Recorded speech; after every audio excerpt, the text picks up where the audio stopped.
ये है फलक की कहानियों का अद्भुत संसार किस्सा कहानी। कहानियाँ जिनमें हम लिखते हैं खुद को।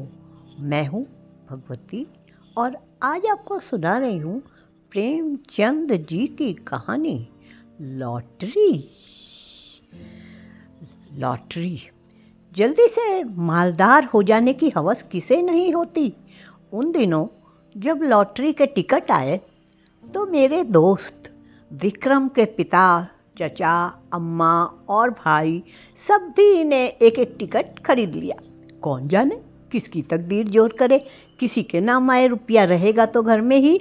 मगर विक्रम को सब्र न हुआ। औरों के नाम रुपए आएंगे फिर उसे कौन पूछता है। बहुत होगा 10-5 हज़ार उसे दे देंगे, इतने रुपयों में उसका क्या होगा। उसकी जिंदगी में बड़े बड़े मंसूबे थे। पहले तो उसे संपूर्ण जगत की यात्रा करनी थी, एक एक कोने की। पीरू और ब्राज़ील और टिम्बकटू और होनोलुलु, ये सब उसके प्रोग्राम में थे। वो आंधी की तरह महीने 2 महीने उड़कर लौट आने वालों में से न था। वो एक एक स्थान में कई कई दिन ठहर कर वहाँ के रहन सहन, रीति रिवाज आदि का अध्ययन करना और संसार यात्रा का एक बृहद ग्रंथ लिखना चाहता था। फिर उसे एक बहुत बड़ा पुस्तकालय बनवाना था जिसमें दुनिया भर की उत्तम रचनाएं जमा की जाएं। पुस्तकालय के लिए वो 2 लाख तक खर्च करने को तैयार था। बंगला, कार, फर्नीचर तो मामूली बातें थी। पिता या चचा के नाम रुपए आए तो 5 हज़ार से ज़्यादा का डॉल नहीं।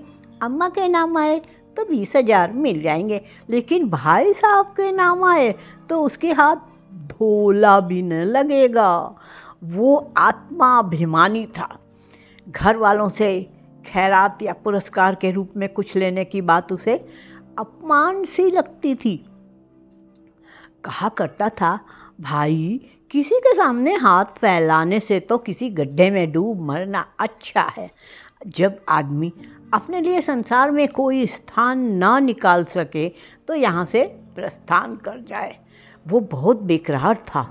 घर में लॉटरी टिकट के लिए उसे कौन रुपए देगा, वो मांगेगा भी तो कैसे।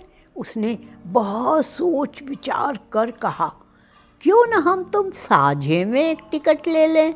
तजवीज़ मुझे भी पसंद आई। मैं उन दिनों स्कूल मास्टर था। 20 रुपये मिलते थे, उसमें बड़ी मुश्किल से गुजर होती थी। 10 रुपये का टिकट खरीदना मेरे लिए सफ़ेद हाथी खरीदना था। हाँ, 1 महीना दूध, घी, जलपान और ऊपर के सारे खर्च तोड़कर 5 रुपये की गुंजाइश निकल सकती थी। फिर भी जी डरता था, कहीं से कोई बलाई रकम मिल जाए तो कुछ हिम्मत बढ़े। विक्रम ने कहा, कहो तो अपनी अंगूठी बेच डालूं, कह दूंगा उंगली से फिसल पड़ी। अंगूठी 10 रुपये से कम की न थी, उसमें पूरा टिकट आ सकता था। अगर कुछ खर्च किए बिना ही टिकट में आधा साझा हुआ जाता तो क्या बुरा है। सहसा विक्रम फिर बोला, लेकिन भाई तुम्हें नगद देने पड़ेंगे। मैं 5 रुपये नगद लिए बगैर साझा ना करूँगा। अब मुझे औचित्य का ध्यान आ गया। बोला, नहीं दोस्त, ये बुरी बात है। चोरी खुल जाएगी तो शर्मिंदा होना पड़ेगा और तुम्हारे साथ मुझे भी डांट पड़ेगी। आखिर ये तय हुआ कि पुरानी किताबें किसी सेकेंड हैंड किताबों की दुकान पर बेच डाली जाएं। उस रुपए से टिकट लिया जाए। किताबों से ज़्यादा बेज़रूरत हमारे पास और कोई चीज़ न थी। हम दोनों साथ ही मैट्रिक पास हुए थे और ये देखकर जिन्होंने डिग्रियां ली अपनी आँखें फाड़ी और घर के रुपए बर्बाद किए, वो भी जूतियां चटका रहे थे। हमने वहीं हाल्ट कर दिया। मैं स्कूल मास्टर हो गया और विक्रम मटर गश्ती करने लगा। हमारी पुरानी पुस्तकें अब दीमकों के सिवा हमारे किसी काम की न थी।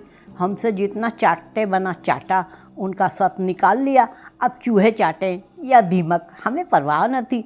आज हम दोनों ने उन्हें कूड़े खाने से निकाला और झाड़ पोंछ कर एक बड़ा सा गट्ठर बांध निकाला। मास्टर था, किसी बुक सेलर की दुकान पर किताब बेचते हुए झेपता था। मुझे सभी पहचानते थे। इसलिए यह खिदमत विक्रम के सुपुर्द हुई। वो आधे घंटे में 10 रुपए का एक नोट लिए उछलता कूदता आ पहुंचा। मैंने उसे इतना प्रसन्न कभी न देखा था। किताबें 40 रुपए से कम की न थी, पर यह 10 रुपए में उस वक्त हमें जैसे पड़े हुए मिले। अब टिकट में आधा साझा होगा, 10 लाख की रकम मिलेगी। 5 लाख मेरे हिस्से में आएंगे, 5 विक्रम के। हम अपने इसी में मगन थे। मैंने संतोष का भाव दिखाकर कहा, 5 लाख भी कुछ कम नहीं होते जी। विक्रम इतना संतोषी न था। बोला, 5 लाख क्या, हमारे लिए तो इस वक्त 500 भी बहुत है भाई। मगर जिंदगी का प्रोग्राम तो बदलना पड़ गया। मेरी यात्रा वाली स्कीम तो टल नहीं सकती। हाँ, पुस्तकालय गायब हो गया। मैंने आपत्ति की, आखिर यात्रा में 2 लाख से ज़्यादा तो खर्च न करोगे?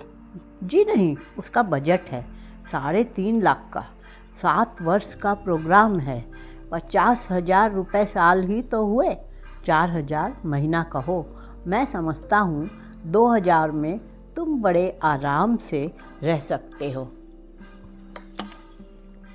विक्रम ने गरम होकर कहा, मैं शान से रहना चाहता हूँ, भिखारियों की तरह नहीं। 2,000 में भी तुम शान से रह सकते हो, जब तक आप अपने हिस्से में से 2 लाख मुझे न दे देंगे, पुस्तकालय न बन पाएगा। कोई ज़रूरी नहीं कि तुम्हारा पुस्तकालय शहर में बेजोड़ हो, मैं तो बेजोड़ ही बनवाऊंगा। इसका तुम्हें अख्तियार है, लेकिन मेरे रुपए में से तुम्हें कुछ न मिल सकेगा। मेरी ज़रूरतें देखो, तुम्हारे घर में काफ़ी जायदाद है, तुम्हारे सिर कोई बोझ नहीं। मेरे सिर तो गृहस्थी का बोझ है। 2 बहनों का विवाह है, 2 भाइयों की शिक्षा है, नया मकान बनवाना है। मैंने तो निश्चय कर लिया है कि सब रुपए सीधे बैंक में जमा कर दूंगा, उनके सूद से काम चलाऊंगा। कुछ ऐसी शर्तें लगा दूंगा कि मेरे बाद भी कोई इस रकम को हाथ ना लगा सके। विक्रम ने सहानुभूति के भाव से कहा, हाँ, ऐसी दशा में तुमसे कुछ मांगना अन्याय है। खैर, मैं ही तकलीफ़ उठा लूँगा, लेकिन बैंक से सूद की दर तो बहुत गिर गई है। हमने कई बैंकों में सूद की दर देखी, अस्थाई कोष की भी, सेविंग बैंक की भी। बेशक दर बहुत कम थी। 2-2.5 रुपये सैकड़ा ब्याज पर जमा करना व्यर्थ है। क्यों न लेन देन का कारोबार शुरू किया जाए। विक्रम भी अभी यात्रा पर न जाएगा।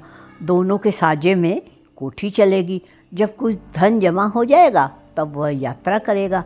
लेन देन में सूद भी अच्छा मिलेगा और अपना रोब-दाब भी अच्छा रहेगा। हाँ, जब तक अच्छी जमानत ना हो, किसी को रुपया न देना चाहिए, चाहे असामी कितना ही मातवर क्यों ना हो। और जमानत पर रुपया दे ही क्यों?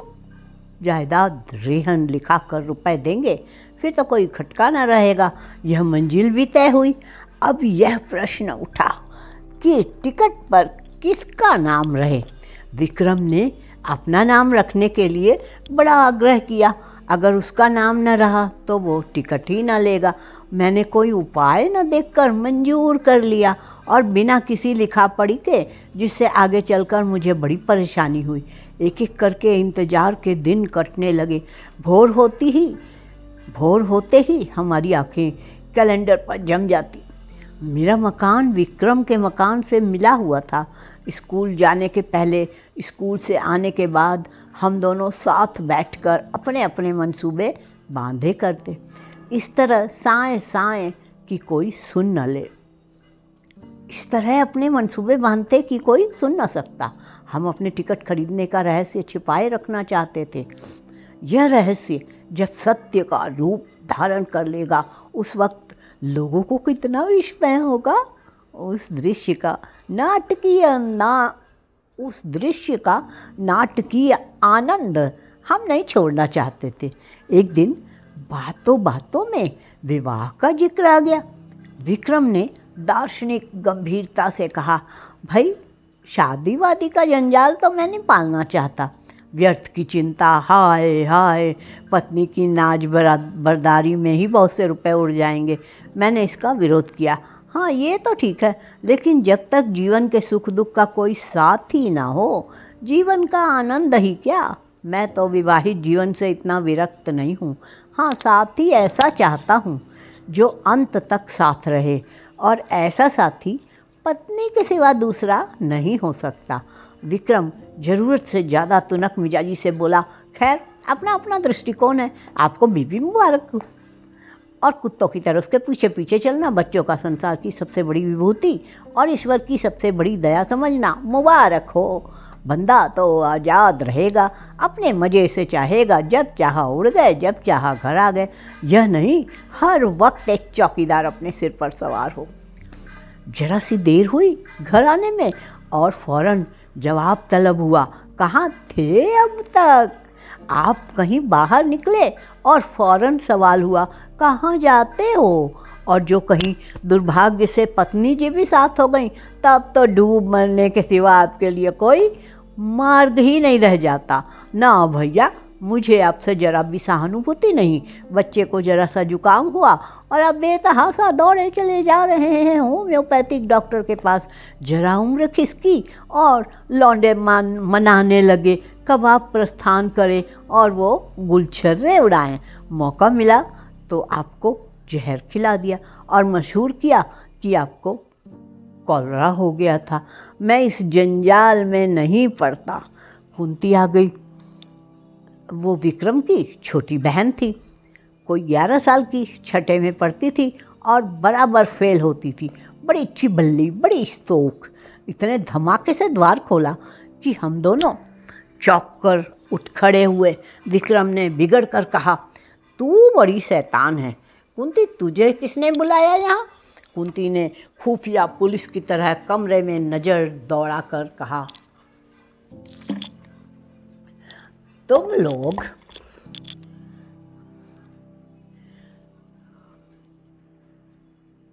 हरदम ये किवाड़ बंद किए बैठे क्या बातें करते रहते हो? तुम लोग हरदम ये किवाड़ बंद किए बैठे क्या बातें करते रहते हो? जब देखो यहाँ बैठे हो, न कहीं घूमने जाते हो, न तमाशा, कोई जादू मंत्र जगाते होंगे।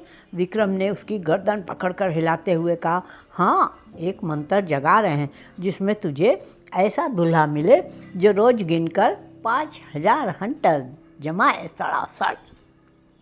कुंती उसकी पीठ पर बैठकर बोली, मैं ऐसे दूल्हे से ब्याह करूंगी जो मेरे सामने खड़ा पूंछ हिलाता रहेगा। मैं मिठाई के दोने फेंक दूंगी और वो चाटेगा। जरा भी चीचपड़ करेगा तो कान गरम कर दूंगी। अम्मा को लॉटरी के रुपए मिलेंगे तो 50,000 मुझे दे दे, बस चैन करूंगी। मैं दोनों वक्त ठाकुर जी से अम्मा के लिए प्रार्थना करती हूँ। अम्मा कहती हैं, कुंवारी लड़कियों की दुआ कभी निष्फल नहीं होती। मेरा मन तो कहता है अम्मा को जरूर रुपए मिलेंगे। मुझे याद आया, एक बार मैं अपने ननिहाल देहात में गया था तो सूखा पड़ा था। भादों का महीना आ गया था, मगर पानी की बूंद नहीं। सब लोगों ने चंदा करके गांव की सब कुंवारी लड़कियों की दावत की थी और उसके तीसरे ही दिन मूसलाधार वर्षा हुई थी। अवश्य ही कुंवारियों की दुआ में असर होता है। मैंने विक्रम को अर्थपूर्ण आँखों से देखा। विक्रम ने मुझे आँखों ही में हमने सलाह कर ली और निश्चय भी कर दिया। विक्रम ने कुंती से कहा, अच्छा तुझसे एक बात कहें, किसी से कहोगी तो नहीं? नहीं, तू तो बड़ी अच्छी लड़की है, किसी से नहीं कहना। मैं अब की तुझे खूब पढ़ाऊँगा और पास करा दूँगा। बात यह है कि हम दोनों ने भी लॉटरी का टिकट लिया है। हम लोगों के लिए भी ईश्वर से प्रार्थना किया कर। अगर हमें रुपए मिले तो तेरे लिए अच्छे अच्छे गहने बनवा देंगे। सच, कुंती को विश्वास न हुआ। हमने कस्में खाई। वो नखरे करने लगी। जब हमने उसे सिर से पांव तक सोने और हीरे से मढ़ देने की प्रतिज्ञा की, तब वह हमारे लिए दुआ करने पर राजी हुई। लेकिन उसके पेट में मनो मिठाई पच सकती थी। वह जरा सी बात नहीं पची, सीधे अंदर भागी और एक क्षण में सारे घर में वो खबर फैल गई।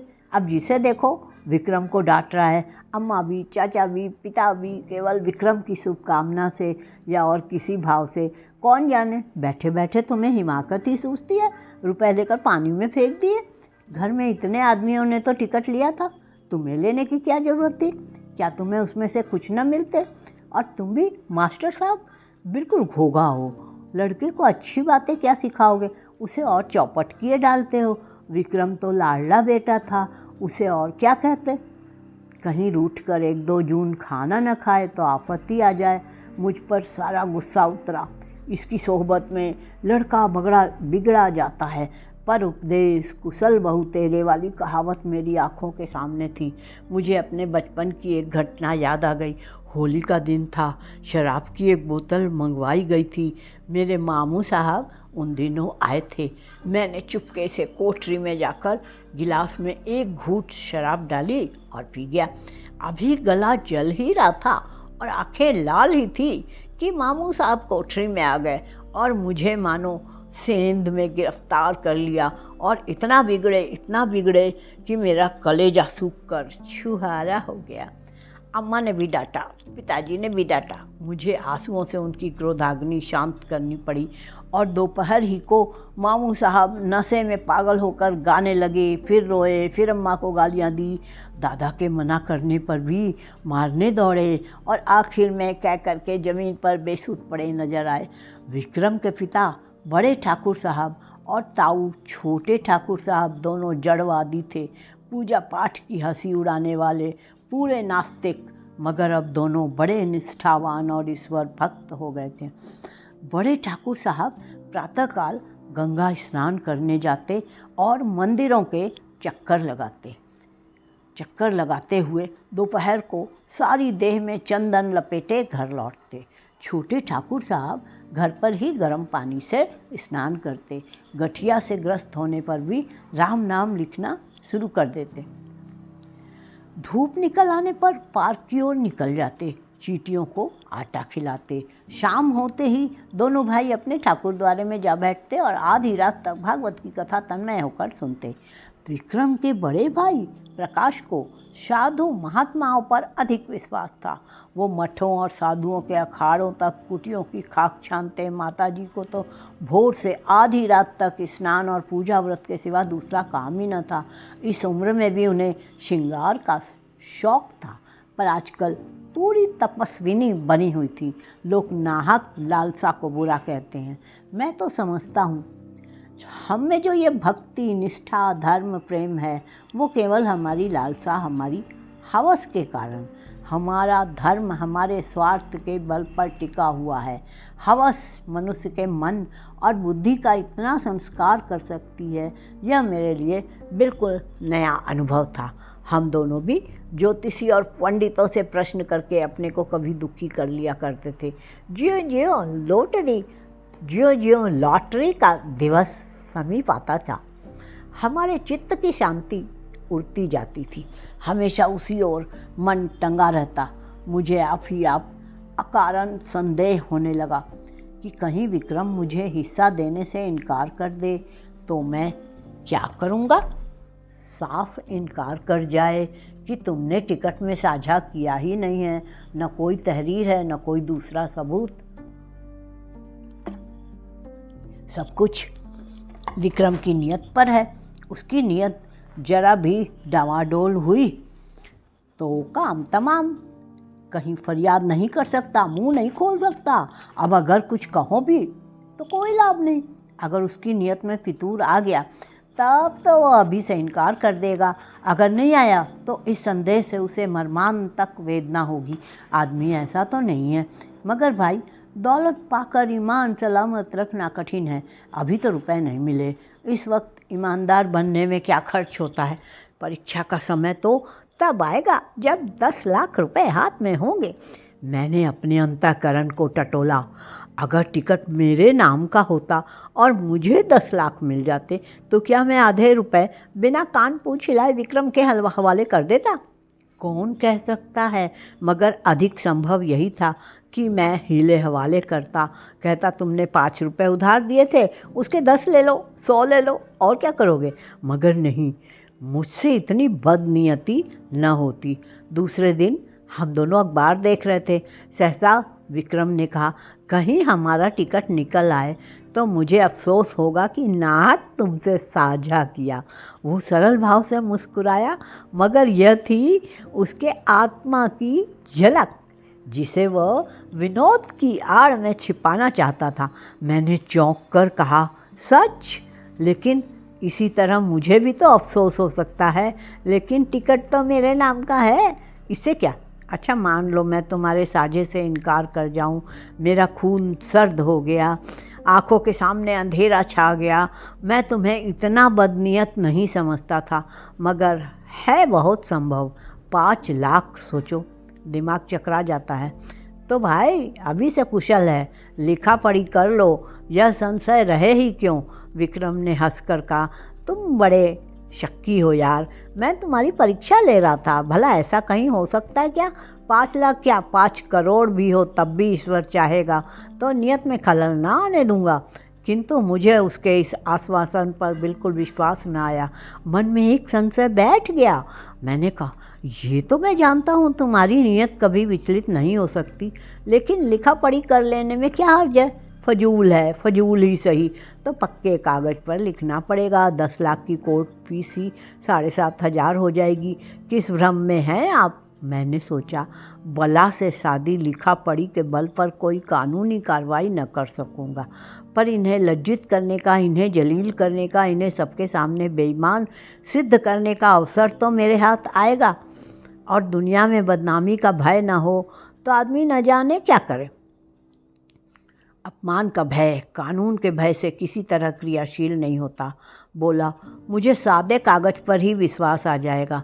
विक्रम ने लापरवाही से कहा, जिस कागज़ का कोई कानूनी महत्व नहीं, उसमें लिखकर क्यों समय नष्ट करें? मुझे निश्चय हो गया, विक्रम की नीयत में अभी से फितूर आ गया। नहीं तो सादा कागज़ लिखने में क्या बाधा हो सकती है? बिगड़ कर कहा, तुम्हारी नीयत तो अभी से बिगड़ गई है। ऐसी दशा में तुम क्या साबित करना चाहते हो? मेरी नीयत इतनी कमज़ोर नहीं है, रहने भी दो। बड़ी नीयत वाले अच्छों को देखा है। तुम्हें इसी वक्त लेखाबद्ध होना पड़ेगा। मुझे तुम्हारे ऊपर विश्वास नहीं रहा। अगर तुम्हें मेरे ऊपर विश्वास नहीं है तो मैं भी नहीं लिखता। तो क्या तुम समझते हो तुम मेरे रुपए हजम कर जाओगे? किसके रुपए और कैसे रुपए? मैं कहे देता हूँ विक्रम, हमारी दोस्ती का ही अंत न हो जाएगा, बल्कि इससे कहीं भयंकर परिणाम होगा। हिंसा की एक ज्वाला सी मेरे अंदर दहक उठी। सहसा दीवान खाने में झड़प की आवाज़ सुनकर मेरा ध्यान उधर चला गया। यहाँ दोनों ठाकुर बैठा करते थे। उनमें ऐसी मैत्री थी जो आदर्श भाइयों में हो सकती है। राम और लक्ष्मण में भी इतनी ही रही होगी। झड़प की तो बात ही क्या, मैंने उनमें कभी विवाद होते ना सुना था। बड़े ठाकुर जो कह दे, छोटे ठाकुर के लिए वो कानून था। छोटे ठाकुर की इच्छा देखकर ही बड़े ठाकुर मान जाया करते थे। हम दोनों को आश्चर्य हुआ। दीवान खाने के द्वार पर जाकर खड़े हो गए। दोनों भाई अपनी अपनी कुर्सी से उठकर खड़े हो गए। एक एक कदम आगे बढ़े। आंखें लाल, मुख विकृत, त्योरियाँ चढ़ गई, मुट्ठियाँ बंधी हुई। मालूम होता था बस हाथापाई ही होना चाहती है। छोटे ठाकुर ने हमें देखकर पीछे हटते हुए कहा, सम्मिलित परिवार में जो कुछ भी और कहीं से भी और किसी के भी नाम आए वह सबका है बराबर। बड़े ठाकुर ने विक्रम को देखकर एक, हरगिज नहीं, अगर मैं कोई जुर्म करूं तो मैं पकड़ा जाऊंगा। सम्मिलित परिवार नहीं, मुझे सज़ा मिलेगी, सम्मिलित परिवार को नहीं। यह वैयक्तिक प्रश्न है, इसका फैसला अदालत से होगा। शौक से अदालत जाइए। अगर मेरे लड़के, मेरी बीवी या मेरे नाम लॉटरी निकली तो आपका उससे कोई संबंध ना होगा। उसी तरह जैसे आपके नाम लॉटरी निकले तो मुझसे और मेरी बीवी से, मेरे लड़के से, उससे कोई संबंध ना होगा। अगर मैं जानता कि आपकी ऐसी नीयत है तो मैं भी बीवी बच्चों के नाम से टिकट ले सकता था। ये आपकी गलती है। इसलिए मुझे विश्वास था आप भाई हैं। ये जुआ है, आपको समझ लेना चाहिए था। जुए की हार जीत का खानदान पर कोई असर नहीं पड़ सकता। अगर आप कल को 10-5 हज़ार रेस में हार जाएं तो खानदान उसका जिम्मेदार न होगा, मगर भाई का हक दबाकर आप सुखी नहीं रह सकते। आप न ब्रह्मा है, न ईश्वर, न कोई महात्मा। विक्रम की माता ने सुना दोनों भाइयों में ठनी हुई है, मल्ल युद्ध हुआ चाहता है, दौड़ी हुई बाहर आई और दोनों को समझाने लगी। छोटे ठाकुर ने बिगड़ कर कहा, आप मुझे क्या समझती हैं? उन्हें समझाइए जो 4-4 टिकट लिए हुए बैठे हैं। मेरे पास क्या है? 1 टिकट। उसका क्या भरोसा? मेरी अपेक्षा जिन्हें रुपए मिलने का 4 गुना चांस है, उनकी नियत बिगड़ जाए तो लज्जा और दुख की बात है। ठाकुराइन ने देवर को दिलासा देते हुए कहा, अच्छा, मेरे रुपए में से आधे तुम्हारे, अब तो खुश हो? बड़े ठाकुर ने बीबी की जुबान पकड़ी, क्यों आधे ले लेंगे? मैं एक ढेला भी न दूंगा। हम मुरव्वत और सहृदयता से काम ले, फिर भी उन्हें 5वें हिस्से से ज़्यादा किसी तरह न मिलेगा। आधे का दावा किस नियम से हो सकता है? न बौद्धिक, न धार्मिक, न नैतिक। छोटे ठाकुर ने खिसिया कर कहा, सारी दुनिया का कानून आप ही तो जानते हैं। जानते ही हैं, 30 साल तक वकालत नहीं की है। यह वकालत निकल जाएगी जब सामने कलकत्ते के बैरिस्टर खड़ा कर दूंगा।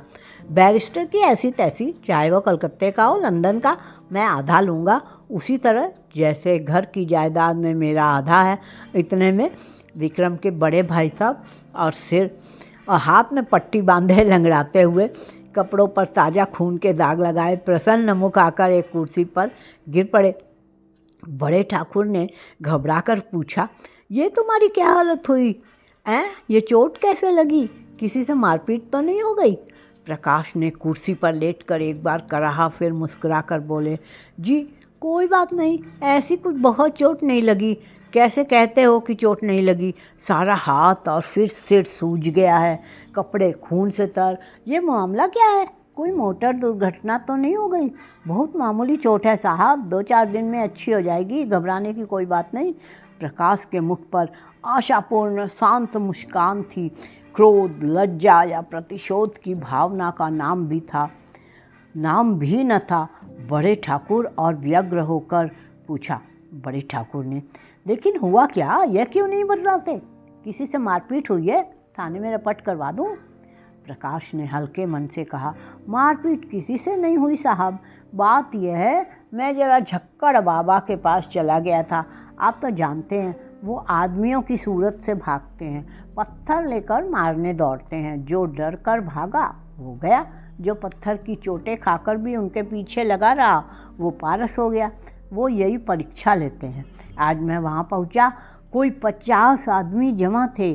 कोई मिठाई लिए, कोई बहुमूल्यभूत भेंट लिए, कोई कपड़ों के थान लिए।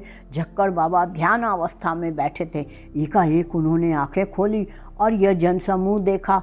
कई पत्थर चुनकर उनके पीछे दौड़े। फिर क्या था, भगदड़ मच गई। लोग गिरते पड़ते भागे, हुर्र हो गए। एक भी न टिका। अकेला मैं घंटे घर की तरह वहाँ डटा रहा। बस उन्होंने पत्थर चला ही दिया। पहला निशाना सिर में लगा। उनका निशाना अचूक पड़ता था। खोपड़ी भन्ना गई, खून की धारा बह चली, लेकिन मैं हिला नहीं। फिर भी बाबा जी ने दूसरा पत्थर फेंका, वो हाथ में लगा। मैं गिर पड़ा, बेहोश हो गया। जब होश आया तो वहाँ सन्नाटा था। बाबा जी भी गायब थे। अंतर ध्यान हो जाया करते हैं। किसे पुकारूं, किससे सवारी लाने कहूँ? मारे दर्द की हाथ फटा पड़ रहा था। सिर से अभी तक खून जारी था। किसी तरह उठा और सीधा डॉक्टर के पास गया। उन्होंने देखकर कहा, हड्डी टूट गई है, और पट्टी बांध दी। गर्म पानी से सेकने को कहा। शाम को फिर आएंगे, मगर चोट लगी तो लगी। अब लॉटरी मेरे नाम आई धरी है, यह निश्चय है। ऐसा कभी हुआ नहीं कि झक्कड़ बाबा की मार खाकर कोई नामुराद रह गया हो। मैं तो सबसे पहले बाबा की कुट्टी बनवा दूंगा। बड़े ठाकुर साहब के मुख पर संतोष की झलक दिखाई दी। फौरन पलंग बिछ गया। प्रकाश उस पर लेटे। ठकुराइन पंखा झलने लगी। उनका भी मुख प्रसन्न था। इतनी चोट खाकर 10 लाख पा जाना कोई बुरा सौदा न था। छोटे ठाकुर साहब के पेट में चूहे दौड़ पड़े। ज्यों ही बड़े ठाकुर भोजन करने गए, ठकुराइन भी प्रकाश के लिए भोजन का प्रबंध करने गई। त्यों ही छोटे ठाकुर ने प्रकाश से पूछा, क्यों, क्या बहुत ज़ोर से पत्थर मारते हैं? ज़ोर से तो क्या मारते होंगे, प्रकाश ने उनका आशय समझकर कहा। अरे साहब, पत्थर नहीं मारते, बम गोले मारते हैं। देव सा तो डीलडॉल है और बलवान इतने हैं कि एक घूंसे में शेरों का काम तमाम कर देते हैं। कितने ही तो मर गए। आज झक्कड़ बाबा पर मुकदमा नहीं चला, 2-4 पत्थर मारकर ही नहीं रह जाते जब तक आप गिर न पड़े, बेहोश न हो जाएं। वो मारते ही जाएंगे, मगर रहस्य यही है कि आप जितनी ज़्यादा चोट खाएंगे उतने ही आप उद्देश्य के निकट पहुँचेंगे। प्रकाश ने ऐसा रोए खड़े कर देने वाला चित्र खींचा कि छोटे ठाकुर साहब थर्रा उठे। पत्थर खाने की हिम्मत न पड़ी। आखिर भाग्य के निपटारे का दिन आया। जुलाई की 20वीं तारीख, कत्ल की रात, और हम प्रातःकाल उठे जैसे एक नशा चढ़ा हुआ था, आशा और भय के द्वंद्व का। दोनों ठाकुरों ने घड़ी रात रहे गंगा स्नान किया और मंदिर में बैठे पूजन कर रहे थे। आज मेरे मन में श्रद्धा जागी। मंदिर में जाकर मन ही मन ठाकुर जी की स्तुति करने लगा। अनाथों के नाथ, तुम्हारी कृपा दृष्टि क्या हमारे ऊपर न होगी? तुम्हें क्या मालूम नहीं, हमसे ज़्यादा तुम्हारी दया कौन डिज़र्व करता है? विक्रम सूट बूट पहने मंदिर के द्वार पर मुझे इशारे से बुलाकर इतना कहा, मैं डाक खाने जाता हूँ, और हवा हो गया। जरा देर में प्रकाश मिठाई के थाल लिए हुए घर में से निकले। मंदिर के द्वार पर खड़े होकर कंगालों में बांटने लगे, जिनकी एक भीड़ जमा हो गई। दोनों ठाकुर भगवान के चरणों में लौ लगाए हुए थे, सिर झुकाए, आंखें बंद किए हुए, अनुराग में डूबे हुए। बड़े ठाकुर ने सिर उठाकर पुजारी की ओर देखा और बोले, भगवान तो बड़े भक्त वत्सल हैं, क्यों पुजारी जी?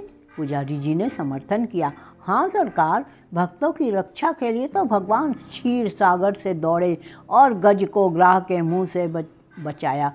एक क्षण के बाद छोटे ठाकुर साहब ने सिर उठाया और पुजारी जी से बोले, क्यों पुजारी जी, भगवान तो सर्वशक्तिमान है, अंतर्यामी, सबके दिल का हाल जानते हैं। पुजारी ने समर्थन किया, हाँ सरकार, अंतर्यामी न होते तो सबके मन की बात कैसे जान जाते? शबरी का प्रेम देखकर स्वयं उसकी मनोकामना पूरी की। पूजन समाप्त हुआ, आरती हुई। दोनों भाइयों ने आज ऊंचे स्वर से आरती गाई और बड़े ठाकुर ने 2 रुपए थाल में डाले, छोटे ठाकुर ने 4 रुपए डाले। बड़े ठाकुर ने एक बार कोप दृष्टि से देखा और मुंह फेर लिया। सहसा बड़े ठाकुर ने पुजारी से पूछा, तुम्हारा मन क्या कहता है पुजारी जी? पुजारी बोला, सरकार की फत्ते है। छोटे ठाकुर ने पूछा, और मेरी? पुजारी ने उसी मुस्तैदी से कहा, आपकी भी फत्ते है। बड़े ठाकुर श्रद्धा से डूबे भजन गाते हुए मंदिर से निकले। प्रभु जी मैं तो आयो शरण तिहारी। 1 मिनट में छोटे ठाकुर साहब भी मंदिर से गाते हुए निकले, अब पत राखो मोरे दया निधान तोरी, गति लखी ना परे। मैं भी पीछे निकला और जाकर मिठाई बांटने में प्रकाश बाबू की मदद करना चाहिए। उन्होंने थाल हटाकर कहा, आप रहने दीजिए, मैं अभी बाटे डालता हूँ। अब रही कितनी गई है? मैं खिसिया कर डाक खाने की तरफ चला। विक्रम मुस्कुराते हुए साइकिल पर आ पहुंचा। उसे देखते ही सभी जैसे पागल हो गए। दोनों ठाकुर सामने ही खड़े थे, दोनों बाज की तरह झपटे। प्रकाश के थाल में थोड़ी सी मिठाई बच रही थी। उसने थाल जमीन पर पटका और दौड़ा, और मैंने तो उस उन्माद में विक्रम को गोद में उठा लिया, मगर कोई उससे कुछ पूछता नहीं। सभी जय जयकार की हक लगा रहे हैं। बड़े ठाकुर ने आकाश की ओर देखा, बोलो राजा रामचंद्र की जय। छोटे ठाकुर ने छलांग मारी, बोलो हनुमान जी की जय। प्रकाश तालियां बजाता हुआ चीखा, दुहाई झक्कड़ बाबा की। विक्रम ने जोर से कहा मारा और फिर अलग खड़ा होकर बोला, जिसका नाम आया है उससे 1 लाख लूँगा, बोलो है मंजूर? बड़े ठाकुर ने उसका हाथ पकड़ा, पहले बता तो ना, यूँ नहीं बताता। छोटे ठाकुर बिगड़े। मैं बताने के लिए 1 लाख? शाबाश। प्रकाश ने भी त्योरी चढ़ाई। क्या डाकखाना हमने नहीं देखा है? अच्छा, तो अपना नाम सुनने के लिए तैयार हो जाओ। सभी लोग फौजी अटेंशन की दशा में निश्चल खड़े हो गए। होश हवास ठीक रखना। सभी पूर्ण सचेत हो गए। अच्छा तो सुनिए, कान खोलकर, इस शहर का सफाया है। इस शहर का नहीं, संपूर्ण भारत का सफाया है। अमेरिका के एक हफ्सी नाम आ गया है। बड़े ठाकुर झल्लाए। झूठ, झूठ, बिल्कुल झूठ। छोटे ठाकुर ने पैतरा बदला और कहा, कभी नहीं। 3 महीने की तपस्या यूं ही रही? वाह। प्रकाश ने छाती ठोक कर कहा, यहाँ सिर मुड़वाए और हाथ तोड़वाए बैठे हैं, दिल लगी है। इतने में और 50 आदमी उधर से रोनी सूरत लिए निकले। ये बेचारे भी डाकखाने से अपनी किस्मत को रोते चले आ रहे थे। मार ले गया अमेरिका का हफ्सी, अभागा, पिशाच, दुष्ट। अब कैसे किसी को विश्वास न आता। बड़े ठाकुर झल्लाए हुए मंदिर में गए और पुजारी को डिसमिस कर दिया। इसलिए तुम्हें इतने दिनों से पाल रखा है? हराम का माल खाते हो, चैन करते हो। छोटे ठाकुर साहब की तो जैसे कमर टूट गई। 2-3 बार सिर पीटा और वहीं बैठ गए। मगर प्रकाश के क्रोध का पारावार न था। उसने अपना मोटा सोटा लिया और झक्कड़ बाबा की मरम्मत करने चला। माताजी ने केवल इतना कहा, सभी ने बेईमानी की है, मैं कभी मानने का नहीं। हमारे देवता क्या करें? किसी के हाथ से थोड़े ही छीन लाएंगे। रात को किसी ने खाना नहीं खाया। मैं भी उदास बैठा हुआ था। विक्रम आकर बोला, चलो होटल से कुछ खा आए, घर में तो चूल्हा नहीं जला है। मैंने पूछा, तुम डाकखाने से आए तो बहुत प्रसन्न क्यों थे? उसने कहा, जब मैंने डाकखाने के सामने हजारों की भीड़ देखी तो मुझे अपने लोगों के गधेपन पर हंसी आई। एक शहर में जब इतने आदमी हैं तो सारे हिंदुस्तान में इसके 1000 गुने से कम न होंगे, तो दुनिया में तो लाख गुने से भी ज़्यादा हो जाएंगे। मैंने आशा का जो एक पर्वत सा खड़ा कर रखा था, वो जैसे एक बारगी इतना छोटा हुआ कि राई बन गया और मुझे हंसी आई। जैसे कोई दानी पुरुष छटाक भर अन्न हाथ में लेकर 1 लाख आदमियों को नेवता दे बैठे, और यहाँ हमारे घर का एक एक आदमी समझ रहा है कि मैं भी हंसा। हाँ, बात तो यथार्थ में यही है कि हम दोनों लिखा पढ़ी के लिए लड़े मरते थे। मगर सच बताना, तुम्हारी नीयत खराब हुई थी कि नहीं? विक्रम मुस्कुरा कर बोला, अब क्या करोगे पूछ कर, पर्दा ढका रहने दो। ये कहानी इतनी ही। अभी आप सुन रहे थे भगवती सक्सेना की आवाज़ में प्रेमचंद जी की कहानी लॉटरी। ये है पलक का चैनल किस्सा कहानी। फिर मिलते हैं एक नई कहानी के साथ।